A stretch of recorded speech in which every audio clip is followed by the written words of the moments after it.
Hello friends, नमस्कार दोस्तों। जैसा आप लोगों को मालूम है कि मैंने एक प्लेलिस्ट बनाई है और कुछ वीडियो की सीरीज बना करके मैं उसमें डाल रहा हूँ कि आप लोग जुआ कैसे छोड़े। तो या हाउ टू लीव गैम्बलिंग या how how to leave addiction, किसी भी तरह का एडिक्शन हो। क्योंकि इसमें मेन बात ये है कि ये इतना आसान नहीं है कि आपको बोला कि जुआ बहुत खराब चीज है, देखो दुनिया जुए में बर्बाद हो जाती है। आप पांडवों का हाल देख लो, इसको देख लो, उसको देख लो, और आपको आपको क्या, अच्छा हमें तो पता ही नहीं था, अब हमें पता लग गया कि जुआ इतनी खराब चीज है, अब हम छोड़ देते। ऐसा नहीं है। ये एक मेंटल डिसऑर्डर है। ये जितने भी जुआरी हैं उनको मालूम है उनका भविष्य क्या है, फिर भी नहीं छोड़ पाते। उनकी बीवी, बच्चे, माँ बाप, भाई बहन सब उनको बोल रहे हैं कि भाई जुआ छोड़ दे, जुआ छोड़ दे, कलेश कर रहे हैं, बीवी छोड़ गई, घर बिक गया, बर्बाद हो गए, समाज में इज्जत चली गई, पर फिर भी नहीं छोड़ पाते। क्योंकि अगर सिर्फ ये कहने से कि जुआ खराब चीज है, छोड़ दो और जुआ छूट जाए, तो ऐसा नहीं होता। ये प्रॉपर एक मेंटल डिसऑर्डर है, ये दिमाग के अंदर एक लत है, जिसको काउंसलिंग के बाद या स्टेप बाय स्टेप ही छोड़ा जा सकता है। और सभी लोग एक साथ एक जैसे तरीके से नहीं छोड़ सकते, क्योंकि सबके व्यक्तित्व अलग अलग है, सबकी अपनी अलग पर्सनैलिटी है। आपको पहले पहचानना पड़ेगा कि आपकी क्या पर्सनैलिटी। कुछ लोग ऐसे हैं जो छोटे मोटे लॉजिक से ही समझ जाते हैं और छोड़ देते हैं। कुछ लोग ऐसे हैं जिनको लॉजिक की भी जरूरत नहीं पड़ती, वो देखते हैं कि हाँ भी हमारा लॉस हो रहा है, या दूसरे की गलती से सबक सीख करके छोड़ देते हैं। बहुत सारे ये सब कुछ देख करके भी नहीं छोड़ते, जानते हैं, रोज अपने आप से वादा करते हैं कि आज के बाद नहीं खेलूंगा, पर फिर वो खेल लेते हैं। बहुत सारे लोग ये बोलते हैं कि हमारा लॉस रिकवर हो जाए उसके बाद हम बंद कर देंगे। तो इसको ये ऐसे उनका दिमाग उनको धोखा देता है, ऐसी गलत स्टेटमेंट्स देता है कि वो टिका रहे, क्योंकि उसको उसमें मजा आ रहा होता है। तो दिमाग किस तरीके से हमें धोखा देता है उसके ऊपर हम इसी सीरीज में बात करेंगे। आज ये पार्ट 4 है, हाउ टू लीव गैम्बलिंग और हाउ टू लीव एडिक्शन का ये पार्ट 4 है। इसमें हम बात करेंगे cycle of addiction. Cycle of addiction क्या है, मतलब कौन कौन से स्टेप आते हैं आपके बीच में और फिर जाकर के आप प्ले करना शुरू कर देते हो। तो उसको हम समझेंगे एडिक्शन को। ये एक माइंड गेम है, इसलिए इन सब चीजों की ये जो बातें आप लोगों को बेकार लग रही होगी, ये बेकार नहीं है। क्योंकि अगर आप लोग जुआ छोड़ना चाहते हो, क्यों नहीं छोड़ पा रहे हो, फिर बता दो अगर ये बातें बेकार है तो। क्योंकि ये इस वजह से नहीं छोड़ी जा सकती कि जुए को हमने गाली दे दी, जुए को हमने बर्बाद बोल दिया कि जुआ तो खराब है और आपने छोड़ दिया, ऐसा नहीं होगा। तो ये साइकिल ऑफ एडिक्शन मतलब कहां से शुरुआत होती है, कैसे एडिक्शन की साइकिल चलती है। तो चक्र चलता है। तो मैं यहां पर लिख करके भी आप लोगों को बताऊंगा, नंबर 1, नंबर 2, नंबर 3, नंबर 4, ऐसे करके ये कुछ स्टेप होते हैं। मैंने बकायदा इसके ऊपर काफी मेहनत की है, रिसर्च की है और नोट्स बनाए हैं, तब जाकर के मैं आपको ये बात बोल पा रहा हूं। तो साइकिल ऑफ एडिक्शन का जो सबसे पहला स्टेप होता है ना, वो सबसे पहला नंबर पे जो आता है वो होता है इमोशन। इमोशंस, जज्बात, भावुकता, भावनाएं। मतलब क्या होता है कि आप जानते हो जुआ बहुत खराब है, नहीं खेलना है, बहुत पैसा चले गया इसमें, हम बर्बाद हो चुके हैं, ये सारे फैक्टर आते हैं इमोशंस में। ठीक है। फिर आपके अंदर इमोशंस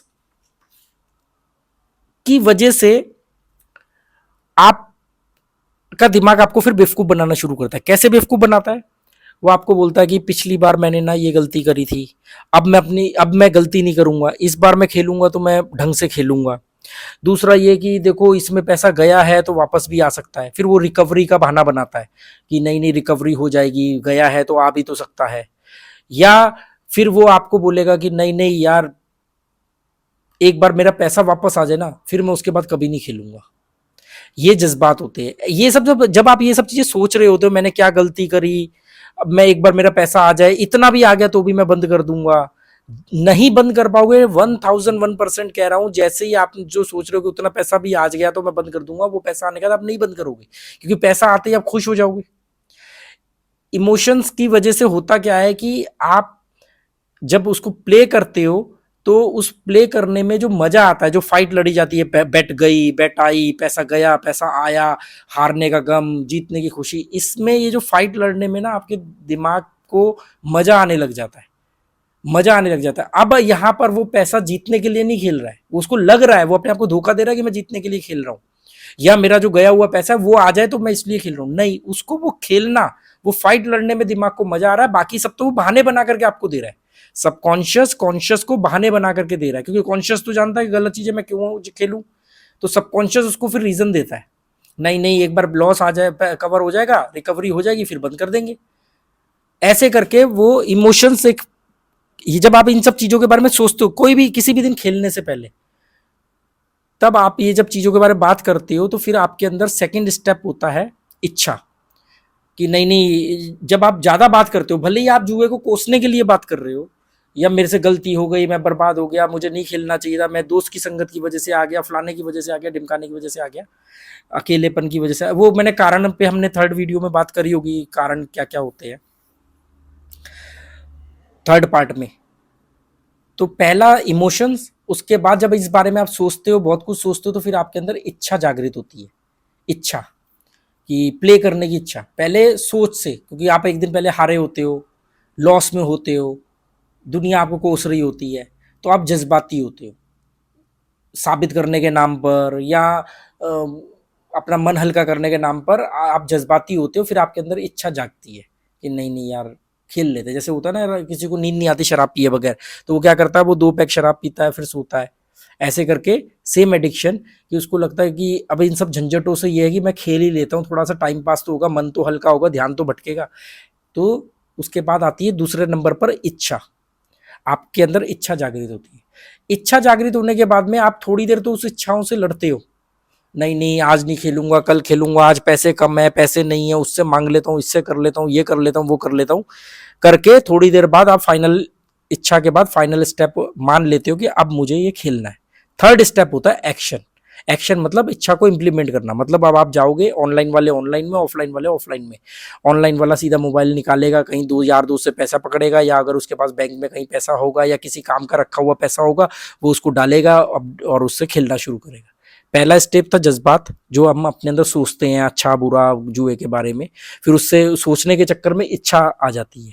इच्छा आने के बाद में हम फाइनली थोड़ी देर इच्छा से लड़ने की एक्टिंग कर पाते हैं, और उसके बाद हम उसको एक्शन में ले आते हैं। तो तीसरे नंबर पे एक्शन आता है, इम्प्लीमेंटेशन, और इम्प्लीमेंटेशन के बाद में हम खेलना शुरू कर देते हैं।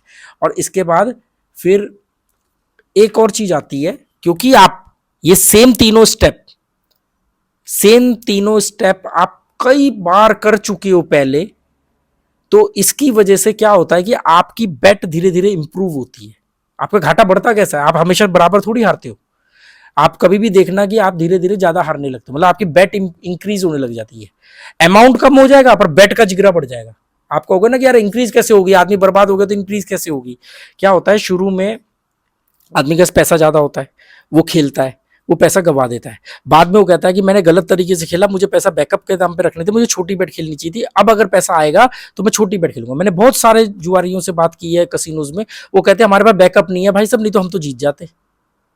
तो उनके हिसाब से तो फिर अमीरों को जीत जाना चाहिए, जितने अमीर लोग खेलते हैं वो क्यों बर्बाद होते हैं। तो उनकी बेट बड़ी होती है। अब उन उन लोगों का क्या, उनकी बेट कैसे बड़ी होती है जिनके पास पैसा ही नहीं, जो अपना सारा गवा चुके। उनकी पर बेट पर जिगरा खुल जाता है। जैसे मान लो पहले वो एक बेट 500 रुपए की लगाते थे, मान लो 5,000 रुपए उनके पास है और 500 रुपए की वो एक बेट लगा रहे हैं, या 10,000 रुपए है, 500 या 1,000 रुपए की बेट लगा रहे हैं। धीरे धीरे सब कुछ गंवाने के बाद अब अगर उनके पास 5,000 या 2,000 रुपए भी है, तब भी वो 500 रुपए लगा देंगे एक बेट पे। वो बड़े बड़े नंबरों पे, मतलब मैंने ऐसे बहुत सारे लोगों को देखा है जो कहीं मेरे सामने वो किसी से 2-3 हजार रुपए मांगते हैं, कसिनो में सब दोस्त बन जाते हैं, तो मुझे लगता है 2-3 हजार रुपए से तो कम से कम 1-1.5 घंटा तो खेलेगा, फाइट लड़ेगा, वो करेगा। वो सीधा जाकर के 2,000 रुपए की चिप लेते हैं और सीधा जाकर के 2-4 नंबरों पे, मतलब पूरे का पूरा अमाउंट ठोक देते हैं, आया आया, नहीं आया नहीं आया, क्योंकि जिगरा खुल चुका है। पहले क्या था, शुरुआत में 10,000 1 लाख रुपए भी लेके बैठे तो 1,000 2-2 हजार की बेट लगाते थे, 500 हजार की बेट लगाते थे।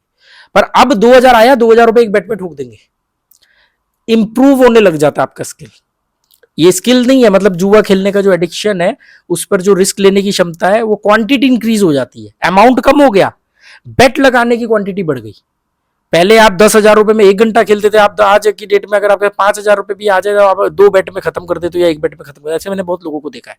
ये चौथा स्टेप है, इंक्रीज क्वांटिटी। नए वाले पैसा होता है, बैकअप होता है, इसलिए इंक्रीज करते हैं। जिनका सब कुछ जा चुका है, उनका खेलने का पैटर्न इंक्रीज हो चुका है, अब उनका कहीं से भी पैसा है, वो सारा पैसा एक ही बेट में लगा देते हैं, 2 बेट में लगा देते हैं, जिसको वो बहुत देर तक फाइट लड़ सकते थे। ये चौथे नंबर पर इंक्रीज क्वांटिटी। और ये मेरी बनाई हुई चीजें नहीं है, मैं आपको पहले बता दूं, ये मेरी रिसर्च का टूल है। रिसर्च करने के बाद ये कंक्लूजन है। मैंने कई मनोवैज्ञानिकों को वीडियो देखे, उनमें से ये सब चीजें निकाली कि दिमाग कैसे काम करता है, क्योंकि उन्होंने इस पे प्रोफेशनल पढ़ाई करी हुई है। मैं चाह के भी उनकी बराबरी नहीं कर सकता, पर उनसे सीख करके, उनसे समझ करके मैं आप लोगों को समझा रहा हूं, क्योंकि आप उनकी बात नहीं समझोगे, उनके बोरिंग वीडियो नहीं समझोगे, क्योंकि उन्होंने। और 5वें नंबर पे आता है गिल्टी। इसके बाद अपराध बोध होता है कि यार जो, फिर वो गिल्टी क्या करता है, जब वो इमोशंस वाला लेवल था ना, मतलब नंबर 1 था, साइकिल ऐसे चल रही है, इमोशंस, फिर जज्बात, फिर उसके बाद इच्छा आएगी आपके अंदर, इच्छा के बाद आप उसको इंप्लीमेंट करोगे, एक्शन लोगे, एक्शन के बाद में आप जा करके अपनी क्वांटिटी इंक्रीज करोगे, फटाफट खेल खाल के सुपड़ा साफ करोगे अपना, और उसके बाद आपको फिर गिल्ट होगा, फिर अपराध बोध होगा, फिर गालियां दोगे अपने आप को, फिर जुए को कोसोगे, फिर ये ऑनलाइन प्लेटफॉर्म को गाली दोगे, चीटिंग होती है, ये होता है, वो होता है, और फिर अगली बार वापस आप आ जाओगे इमोशंस पे। ये अपराध बोध भी इमोशंस में ही आ गया, फिर इसके बाद गिल्ट होने के बाद आप वापस वही साइकिल शुरू हो जाती है, फिर इमोशंस, एक्शंस, ऐसे साइकिल ये चलती रहेगी। और धीरे धीरे धीरे धीरे लोग 10-10 साल से जुए में बर्बाद हो रहे हैं, हार रहे हैं। काठमांडू के अंदर तो मैंने ऐसे देखे हैं लोग कि जो सिर्फ खाना खाने आते हैं, क्योंकि अब उनके पास कुछ भी पैसा नहीं बचा है। तो मैंने उनसे पूछा, मैंने कहा कसिनो वाले मना नहीं करते, आप प्ले नहीं करते हो, आते हो? कहते हम इनको इतना लाखों रुपए अपने घर बार बेच करके दे चुके हैं कि ये हमें मना नहीं करते, हम आते हैं, खाना खाते हैं, चले जाते हैं, क्योंकि इनको मालूम है हफ्ते 10 दिन में हमारे पास फिर कहीं से पैसा आएगा, हम फिर आकर के इनको दे देंगे। ऐसे मैंने बहुत सारे लोगों, अब उनकी जिंदगी ही कसिनो के बेस पे चल रही है। तो ये बड़ी विचित्र स्थिति है। उम्मीद करता हूं कि मैं जो कोशिश कर रहा हूं इन सीरीज के माध्यम से आप लोगों को समझाने की, कि आप लोग जुए की लत से निकलो। ये साइकोलॉजी है, आप देखोगे कैसे काम करती है। आप लोगों में से कितने लोगों के साथ ऐसा ही होता है, वो कमेंट करके बताना, ताकि बाकी लोगों को भी ये बात मालूम पड़े।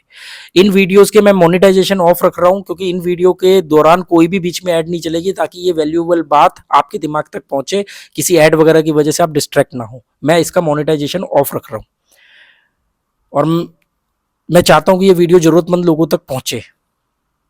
ये मेरा एक कंट्रीब्यूशन है सोसाइटी को। तो आज हमने बात करी एडिक्शन की, जो साइकिल होती है, साइकिल ऑफ एडिक्शन की, कैसे ये चक्र चलता है, कहाँ से शुरुआत होती है। हम रोज बोलते हैं गलत चीजें आज के बाद नहीं खेलेंगे, और इसके बाद एक आखिरी अवस्था आती है, उस पर भी हम बात करेंगे, जिसमें आदमी गिव अप कर चुका था। जी अब तो मरने के बाद ही छूटेगी, जी अब तो यही जिंदगी है, जी अब तो कुछ बचा ही नहीं है हमारे पास। जहां पे वो होप खो देता है, उम्मीद ही छोड़ देता है, गिव अप कर देता है, नेगेटिव हो जाता है। चलो, कैसा लगा आपको ये वीडियो? कुछ समझ में आया, नहीं आया? मुझे इस पे आगे जाना चाहिए या नहीं जाना चाहिए? ऐसी सीरीज बनानी चाहिए, नहीं बनानी चाहिए? मुझे जरूर कमेंट करके बताना। Okay, good bye, thank you.